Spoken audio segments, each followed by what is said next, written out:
एक अच्छी वे थे, क्योंकि एक स्टेटमेंट है कि mind is like parachute, it can't work without open. ठीक है, इसका मतलब ये हुआ कि माइंड जो हमारा दिमाग है वो पैराशूट की तरह है, ये तब तक काम नहीं कर सकता जब तक ये ओपन।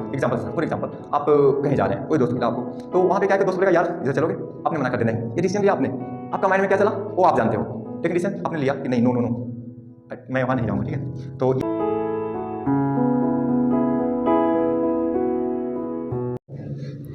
हेलो डियर गाँव वालों, फिर से आपका स्वागत है इस चैनल में।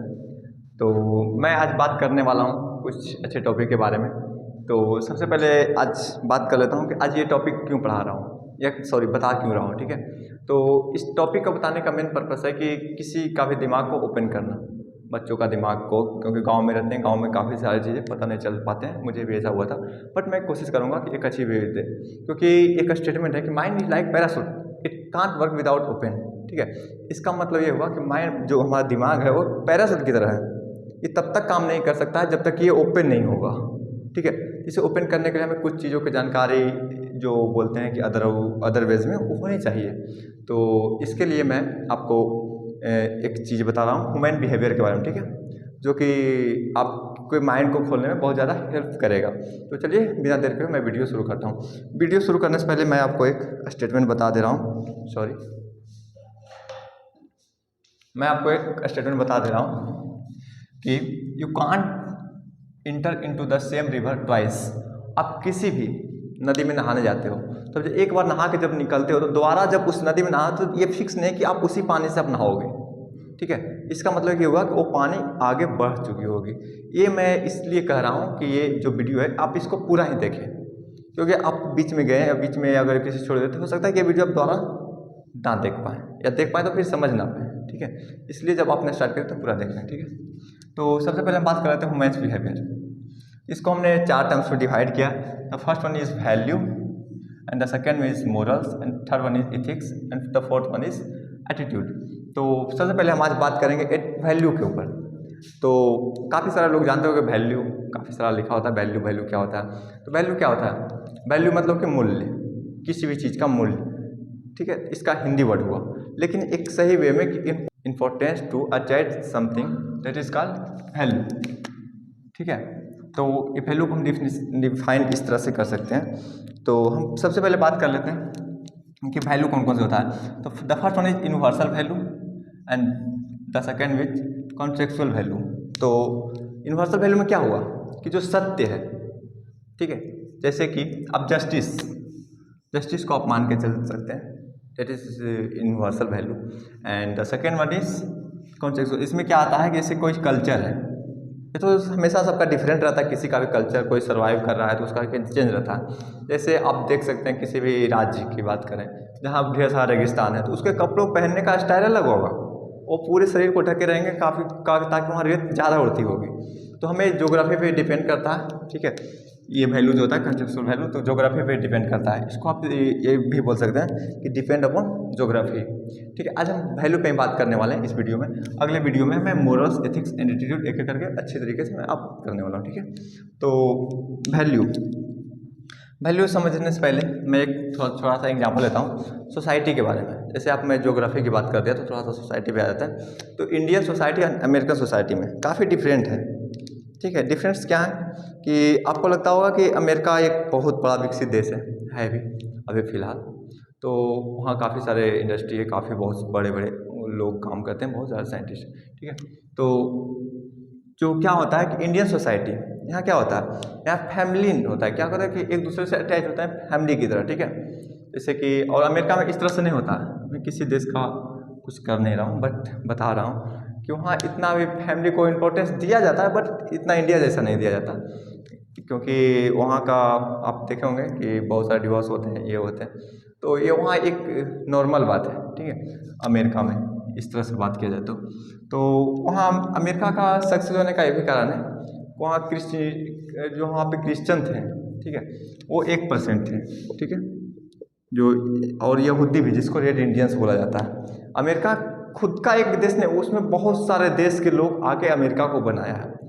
ठीक है, उसमें कोई एक का योगदान नहीं है। इसी तरह से उसमें अभी भी जाके आप देख सकते हैं तो अधिकतर कंपनी या अधिकतर जगहों के जो भी हैं मैनेजर, वो इंडियंस ही होते हैं या कोई अगले देश के होते हैं। तो इसको बढ़ाने के लिए 2 कारण थे। जो पहले पुराने लोग थे जिसको ओल्ड टेस्टमेंट बोला जाता है, तो उसके अनुसार से क्या होता था कि वो बोलते थे कि नहीं, हमें पूजा और देवता को मानना चाहिए, कहीं स्वर्ग भी एक नाम की कोई चीज़ होती है जो कि मरने के बाद या कोई ठीक होता है। लेकिन जो न्यू टेस्टमेंट आया वहाँ अमेरिका में क्रिश्चियनिटी में, तो उनका क्या कहना था कि नहीं, स्वर्ग इस धरती पे ही है और जिंदा रहते हुए है। और उनका मानना था कि स्वर्ग मतलब कि पैसा, लग्जरी लाइफ एंड बहुत सारा ऐश और आराम और हेल्थ, दिस इज़ द स्वर्ग। तो ये मानना था उन लोगों का। तो यही कारण हुआ कि उन्होंने ज़्यादा कुछ ध्यान नहीं दिया, उन्हें फोकस किया अपने इकोनॉमी पे, और अभी उनका काफ़ी ज़्यादा विकसित भी वो हो गए। इसका मतलब ये नहीं कि अब हम लोग वैसा करें, नहीं, हम लोग इंडियन हैं और अभी गांव वाले हैं, तो हमारी कल्चर बहुत अच्छा है और कल्चर हमने इसको इसी तरह से जारी रखेंगे भी, ठीक है। तो अब बात कर लेते हैं वैल्यू की, ठीक है। अभी एटीट्यूड की बात मैं नहीं करूँगा, वैल्यू की बात कर लेता हूँ। तो वैल्यू में 4 तरीके से डिफाइन किया हूँ। पहला moral, and second one is ethical value, and third one is other value. Moral value मतलब कि नैतिक हुआ है, ठीक है। मोरल वैल्यू मीन्स हुआ नैतिक मूल्य, एंड इसका मतलब हुआ नीति शास्त्र या नैतिकता। तो मोरल वैल्यू मतलब कि ये जो वैल्यू, अपने इंसान का जो वैल्यू होता है वो खुद पे कोई डिसीजन लेता है। जैसे अपनी जो भी सोच है, जो भी मेंटलिटी है, अपने मेंटलिटी के अकॉर्डिंग जो भी डिसीजंस वो लेता है, that is called moral value. इसका मतलब क्या हुआ, फॉर एग्जाम्पल आप कहीं जा रहे हैं, कोई दोस्त मिला आपको, तो वहाँ पे क्या है कि दोस्त बोलेगा यार इधर चलोगे, आपने मना कर दिया, नहीं, ये डिसीजन लिया आपने, आपका माइंड में क्या चला वो आप जानते हो, लेकिन डिसीजन आपने लिया कि नहीं, नो नो नो, मैं वहाँ नहीं जाऊँगा, ठीक है। तो ये जो इंडिविजुअल डिसीजन लिया जाता है उसे हम मोरल वैल्यू बोलते हैं, जिसको नैतिक मूल्य बोलते हैं, ठीक है। And the second one is ethical value, जिसको हम नैतिक शास्त्र बोलते हैं। तो ये डिपेंड करता है सोसाइटी के ऊपर, हमारी जो सोसाइटी है उस के ऊपर डिपेंड करता है कि वो कैसे डिसीजंस ले रहे हैं, वो क्या कर रहे हैं, क्या नहीं कर रहे हैं, वो उनके ऊपर डिपेंड करता है, ठीक है। तो वो जो डिसीजन लेते हैं सोसाइटी, वो अपने कल्चरल के हिसाब से लेंगे। उनका जो मानना है, सोसाइटी मतलब कि एक टीम, कहीं का भी, गांव का हो, पूरे एक एरिया का हो, या कोई भी टीम हो, तो टीम पे डिपेंड करता है, ठीक है। तो इसमें क्या होता है कि ये डिसीजन सोसाइटी के द्वारा लिया जाता है, ठीक है। अब डिसीजन बोल सकते हैं, डिसीजन सोसाइटी के द्वारा लिया जाता है। And the last one is other value. Other value जो होता है वो ट्रू और फॉल्स पे काम करता है, ठीक है।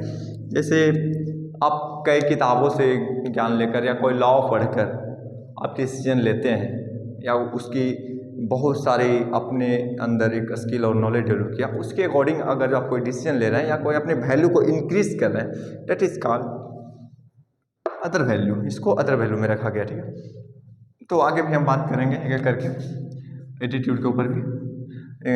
हम बात करने वाले हैं एटीट्यूड। एक बात आपको बता दें कि आप लोग वैल्यू एटीट्यूड दोनों बहुत डिफरेंट्स हैं, बहुत डिफरेंट। क्योंकि अगर जो इसे देखा जाए तो कोई भी इंसान का वैल्यू कहीं भी चेंज नहीं होता। अगर जो कोई इंसान बहुत अच्छा है और कल होके अगर जो आपके घर आ गया, फॉर एग्जांपल मैं ले लेता हूँ कि जैसे कोई आपके बहुत अच्छे रिश्तेदार हैं, ठीक है, और वो बहुत अच्छे हैं, जब वो अपने अपने घर में रहे, अचानक दिन आपके घर आ गए और उनका बिहेवियर बहुत बदल गया, या तो बहुत रूठने लगे, या तो आपसे कुछ होने लगे, झगड़े वगड़े, इसकी बात मैं नहीं करूँगा। तो वो क्या हुआ, क्या वो पर्सन खराब थे? नहीं ना। क्या हुआ, उनका एटीट्यूड बदला, जगह के हिसाब से उनका एटीट्यूड बदला। एटीट्यूड ये नहीं कि सिर्फ मतलब डिपेंड करता है, इन्वायरमेंट पे भी डिपेंड करता है। जैसे फॉर एग्जांपल आप बाइक से जा रहे हो, आपने किसी को धक्का मार दिया, किसी बाइक या फोर व्हीलर में आपने जाके टकरा गया, तो अब क्या होगा कि उधर से निकलेगा, आया, दिया, एक दो लपड़ दिया, आपका भी दिमाग हिला, आपने भी इधर से दे दिया, तो फिर हो गया बहुत सारा मैटर। लेकिन जस्ट इन्वायरमेंट फैक्टर एक लेके चलते हैं कि जस्ट आपके बाइक पे कोई फादर साहब बैठे हैं, या फादर साहब यानी कि इट मीन्स कोई गार्जियन आपके बैठे हैं, आपने जाके ठोक दिया। अगर जो कार वाला निकल के आपको गाली भी देगा, क्या आप उसको कुछ बोलेंगे? नहीं, क्योंकि आप भी इन्वायरमेंट, यहाँ पे फैक्टर क्या आ गया, आपके फादर साहब आ गए, तो फादर साहब क्या बोलेंगे कि ठीक है, कोई बात नहीं, आपका जो डैमेज हुआ हो जाएगा। तो यहाँ पे लड़ाई क्या हुआ? नहीं हुआ। तो यहाँ पे एटीट्यूड आपका किसके डिपेंड किया? इन्वायरमेंट पे। इन्वायरमेंट पे आपका एटीट्यूड भी डिपेंड करता है, ठीक है। तो इसलिए कोई भी आप वैल्यू और एटीट्यूड को हम अच्छी तरीके से अगले वीडियो में डिफाइन करने वाले हैं। इससे आपका दिमाग का ओपन होगा, ठीक है। आप एक सही तरीके से लाइफ जीना सीखोगे, लोगों से हट के, भीड़ से हट के, ठीक है। तो इसको समझना ज़रूरी है लाइफ में, हम बहुत मानते हैं। ये ज़्यादातर 8 क्लास से लेके जो भी आगे के बच्चे हैं, अगर जो ये अभी समझ जाए तो उनको ज़्यादा बेहतरीन तरीके से सोचने की क्षमता और एबिलिटी मिलेगी, ठीक है। क्योंकि हम लोग क्या करते हैं, माइंड को ओपन करते ही नहीं, बंद को रख करके रखते हैं पूरी तरीक़ों से, पढ़ाई के बोझ से, इसके बोझ से, ठीक है। तो काफ़ी सारा हेल्प मिलेगा आपको, और आप प्लीज़ इसे थोड़ा सा आप रिवाइज़ कीजिएगा, इसे समझने की कोशिश कीजिएगा, और अकेले में कीजिएगा। ये जो भी सारे बातें हुई हैं आप अकेले में कीजिएगा। कोई डिसीजन मैं ले रहा हूँ तो मेरा वैल्यू वहाँ पे कितना है, आप अगर अपना वैल्यू को पहचान गए, किसी इंसान का वैल्यू आप जान गए, तो फिर आपको किसी से कोई डर ही नहीं। आपको जब पता है कि इससे इतना ही वैल्यू देना है, इससे ऊपर ये कुछ बोला हमें काम करने के लिए, कोई दोस्त है और आप क्या है कि आप एकदम बहुत अच्छे हैं, जैसे आप कोई नशा वगैरह नहीं करता, आपको दोस्त बोला नशा करता, तो मैं दोस्ती का वैल्यू आपको पता है। जब आपने वैल्यू को डिफाइन कर दिया तो आप उसे डायरेक्ट मना कर सकते हो ना कि नहीं, this is wrong, I can't do this, ठीक है। तो चलिए मिलते हैं अगले वीडियो में, तब तक के लिए bye bye, thank you so much, thank you guys.